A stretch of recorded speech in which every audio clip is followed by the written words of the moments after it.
Mixtape Addict.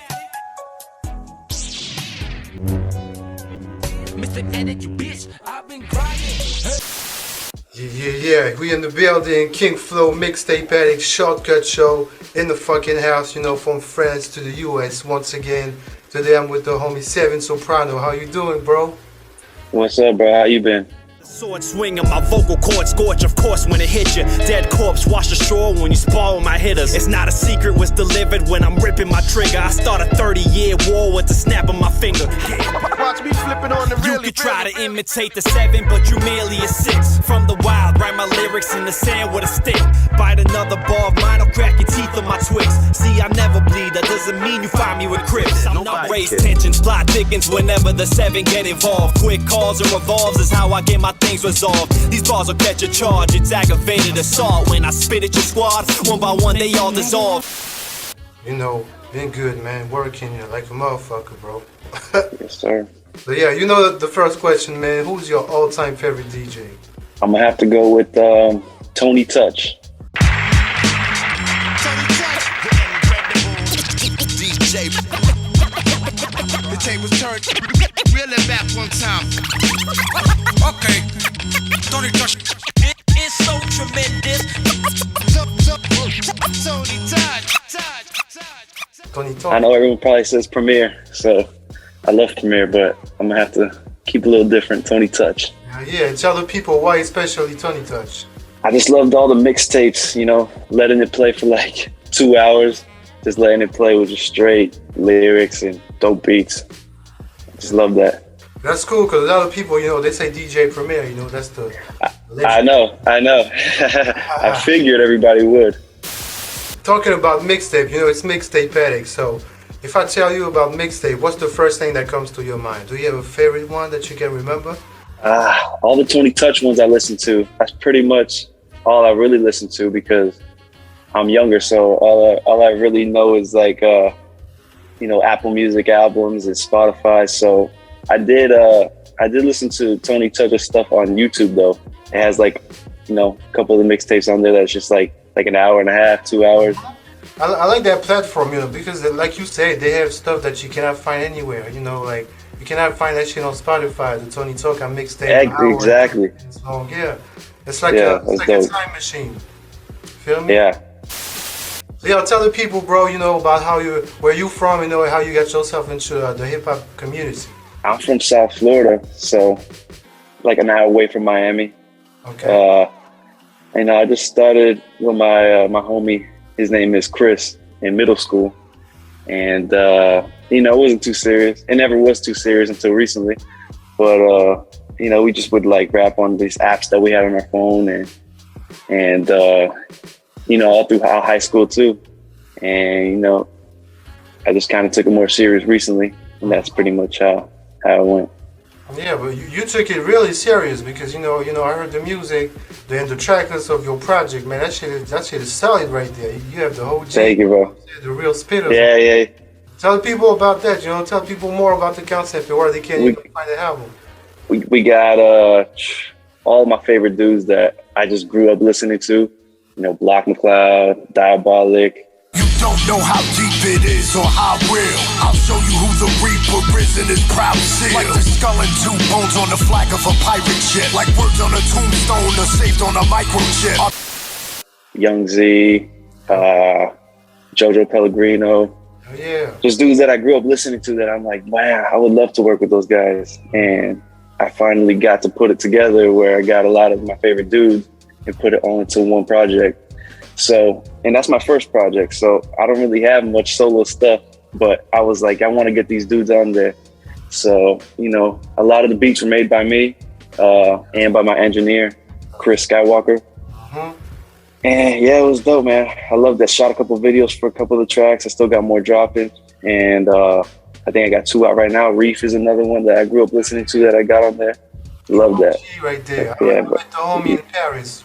Crazy. Yeah, man, I saw that interview. That was dope. I love that interview. Appreciate it, my bro. That was awesome. Yeah, Riff. You know, that's one hell of a way to start with a first project, bro. Like your serious. Yeah, man. Yeah. I mean, I'm just blessed I was able to. And and especially the videos. You know, it was dope to have visuals for a lot of those. Hand on my grip, reading the lick. Look, your man talking shit, now he bleeding from blicks. Pass me the fifth, pass me the clip. I'm back in this bitch, I'm stacking my chips. Somebody bagging these pricks, staying closely. Pound for pound champ like Shane Mosley. I'm down to tear the mic, go sound for sound with brave phonies. I stay lonely when I'm spitting the venom. And when the shit is popping off, you better look for the 7. And what's crazy about that is that you made the beats too. Like 95% of the album is you. Yeah, exactly. So yeah, it's dope because I you know, you can put together what you want to put, and you know, you can have the sounds that you want to have as far as the lyrics and the beat. And I'm glad I'm able to do that and be happy with it. And what was the first thing that you started? You started as an MC or the beat maker first? No, man, I just started beat making like this past year, so that's pretty new to me. A lot of it's new to me. But I like how it comes out. In the beginning, you know, of course, I wasn't feeling any of the beats I was making, but you know, after a couple months, I got the hang of it, and I was actually able to rap on them and be happy and content with it. Yeah, I like the motivation that you have. You know, coming up with a strong project like that, making all the beats, get all the features, and that's your first real solo project. Yeah. Not everybody comes home like that with a hot slap in their face. You feel me? Thank you. I appreciate that. Yeah. How old are you, bro? I'm 20. I just turned 22 on Wednesday. Damn. Okay. So you know what I'm saying? That's even crazier, bro. That's what's up. Yeah. Appreciate it. Thank you, bro. Gotta salute, you know, the young generation, you know, that comes up, you know, and make music with dudes like Reef. You know what I'm saying? Like Black. Right. Yeah. Not a lot of dudes know about him at my age, but I just grew up listening to him because of my dad, so got put together like that. So you grew up on the real shit. Your dad, you know, made you listen to hip hop?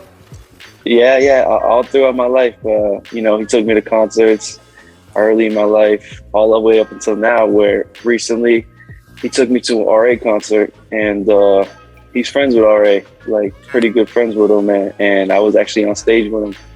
Living never be the end of the era. Came with the vendetta. We keeping it 80s. I'm tougher than leather. The ladies are loving me. Bigger and deeper like Peter the Piper. Been picking the pepper. I get it to give it a cervical injury. Kicking the walls when I lived in the uterus. Feet is removing and doing this. Doing this. Cooker the. What you think about the actual situation of hip hop right now? I just think not a lot of people know about what's, you know, the underground and what there really is. That's dope, because they're just fed to them what the media wants them to know.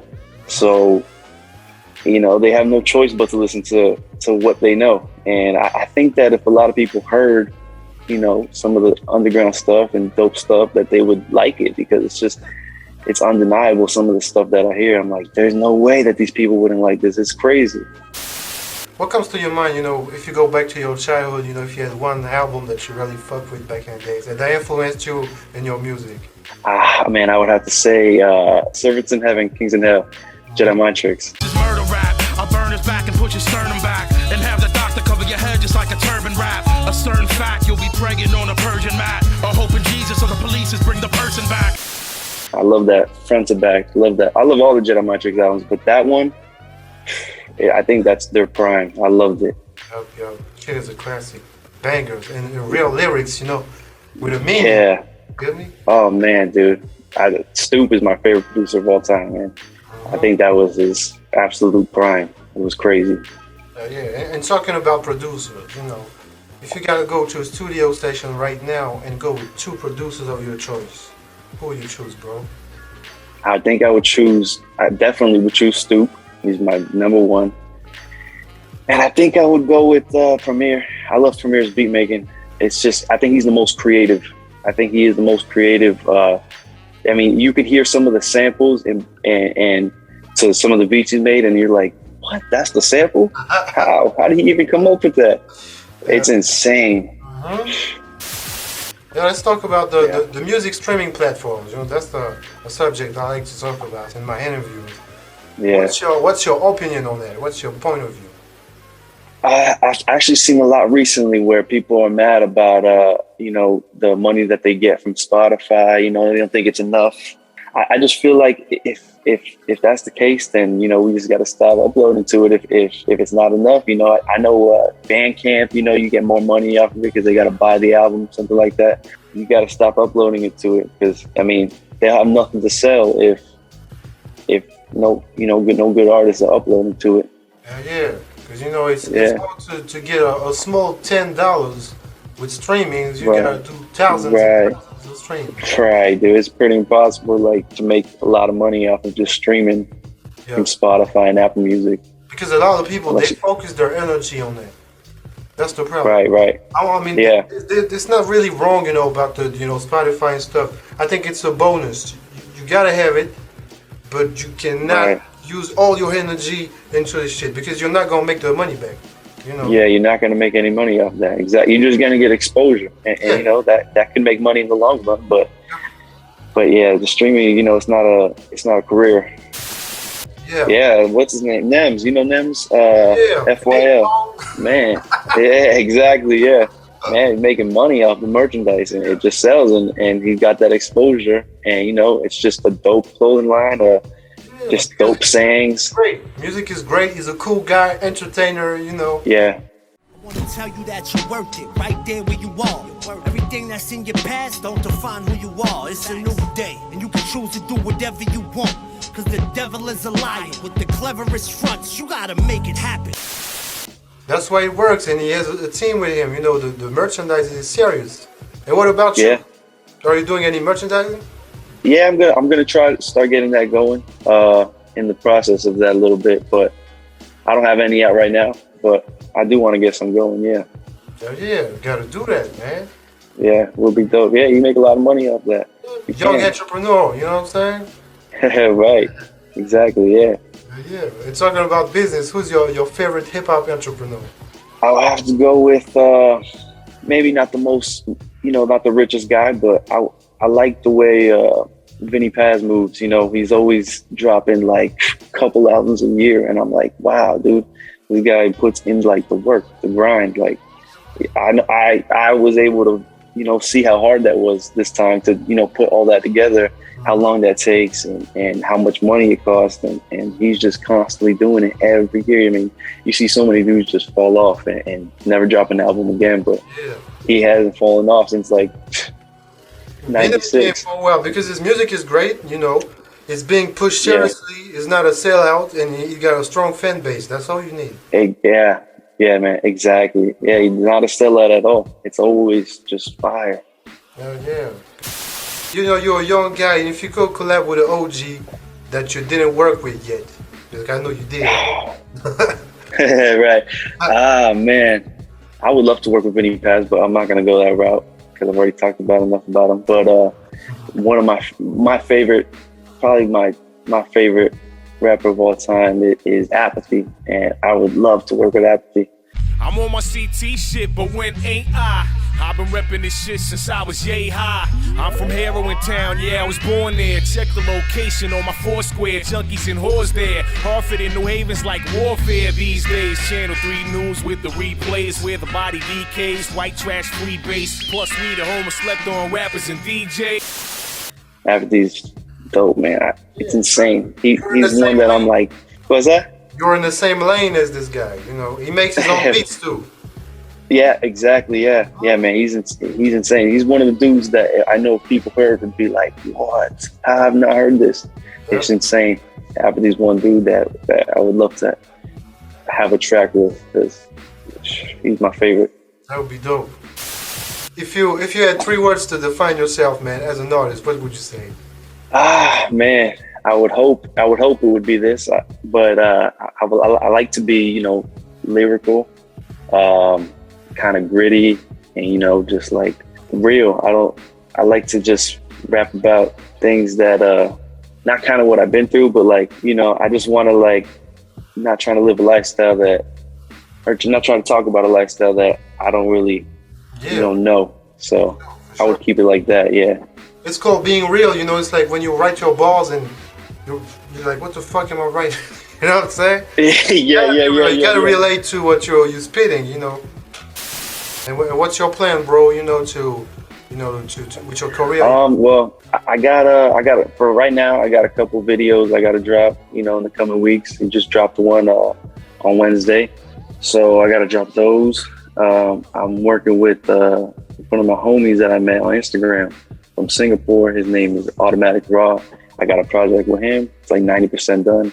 Nice. And then after that, you know, just I want to do another project, but like, you know, less features, more solo. Okay. You know, and get right to that. I already got a couple beats for it and stuff, but I want to get right onto that after that. That's what's up. You're working. Yeah, man, you got to, or else you're just gonna fall off and not be heard of constantly. And what's your recipe to make a strong project, you know, from start to finish? I always think it's like, you know. yeah, exactly. I always think it's got to start with a dope beat, and with a dope beat, I always think starts with an amazing sample, and, you know, just a good ear. And, you know, after that, you know, you put the drums on it, you make it sound sick, gritty, and then, you know, your verses got to be on point. Every bar, you can't have no filler bars. And then the hooks got to top it off. You have to have a dope hook, whether it's cuts or someone singing, or, you know, a rap hook. It all starts with the beats to me. Every time I've done it, it starts with the beats. And every time I've ever heard anything, I hear the beat first, and I'm like, do I like the song or not, in my head? And I always think it starts with the beats, and with every beat starts with a sample. So I guess you could say every project should start with a sample. Yeah. And are you, you know, planning also doing a producer career, you know, alongside your rapping career, like making beats for other people and stuff? I was thinking about it. Yeah. I do, man. And I do. And I make a dope beat. And then I'm like, do I want to give this to anybody? I want to use this. It's too dope for anybody to use.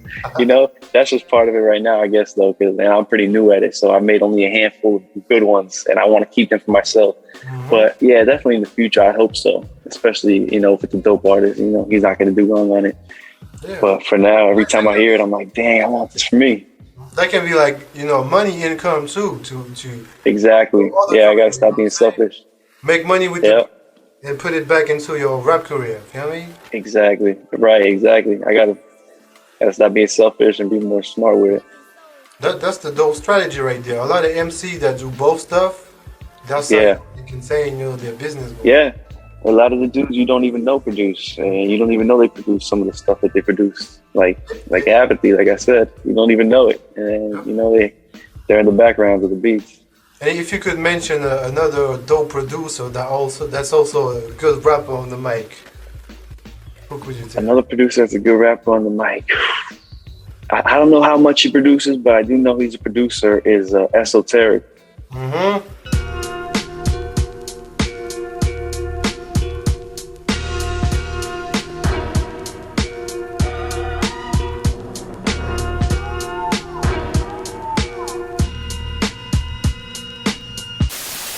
He's awesome. Yeah, I don't know how much he produces, but what I've heard from him producing, I love it. And you know, he's raw. And like, you know, he was just in that movie, the Venom movie.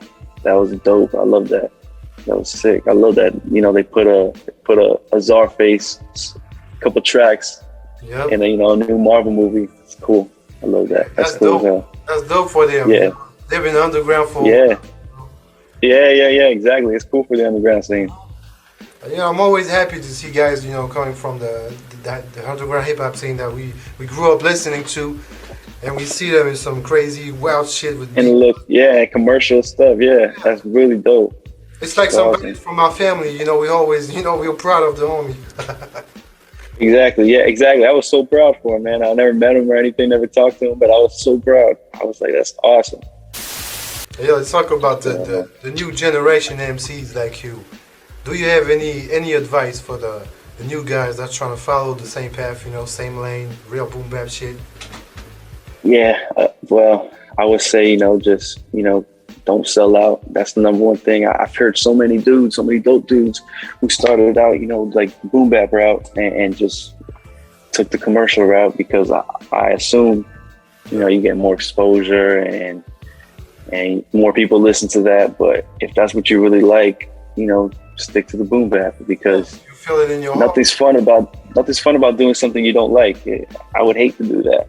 Yep. So that would be my number one tip, was just stick with what you actually like to do. You know, that's the best advice I could give so far in my young career. Do you have any last words, man, for the Mixtape Addict audience that watched the interview until the end? You know, go check out the new album on Apple and Spotify. Got a couple videos on YouTube. You will know when they avenge me. SEVIN Soprano. Yep. Shout out you, bro. Thanks for initially hitting me up. So to you, bro. Yo, everybody that's watching, make sure you go follow the homie SEVIN Soprano everywhere. You know what I'm saying? IG, Twitter, Facebook, Snapchat, fucking everywhere. You heard? Everywhere, baby. Yes, sir. Representative of the new generation. And I like that. You know what I'm saying? I salute that. Like I said, you know, that's real dope, my man. Keep grinding. Salute to you, Appreciate it, my bro. Thank you, dude. Thanks for your time, my man. Peace. Peace, brother.